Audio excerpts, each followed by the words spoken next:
सेनापती कापशी ते बाळेघोड या मार्गावर नाकाबंदी दरम्यान एका सराईत गुन्हेगाराला पोलिसांनी पकडलं।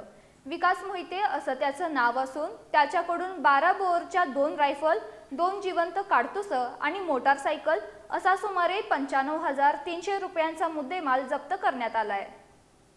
बकरी ईदच्या पार्श्वभूमीवर गुरुवारी पोलिसांनी सेनापती कापशी ते बाळेघोल या मार्गावर नाकाबंदी केली होती। या दरम्यान पोलीस रेकॉर्डवरील सेनापती कापशीपैकी रामपूरवाडी इथं राहणारा विकास हेमंत मोहिते पोलिसांना आढळून आला। त्याला ताब्यात घेऊन चौकशी केली असता त्याच्याकडील मोटारसायकल त्यानं त्याचा बाळेघोल इथला साथीदार अमित सुभाष माने याच्यासोबत गडिंग्लज इथून चोरल्याची कबुली दिली। याबरोबरच या दोघांनी 12 बोअरची रायफल खरेदी केल्याचं त्यानं सांगितलं। पोलिसांनी अमित माने यांच्या घरात ठेवलेली ही रायफल जप्त केली।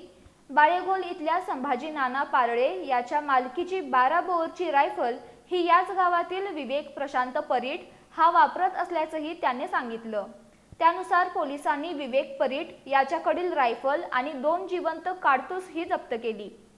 या 2 रायफल, 2 जिवंत काडतूस आणि मोटारसायकल असा सुमारे 95,300 रुपयांचा मुद्देमाल पोलिसांनी जप्त केला।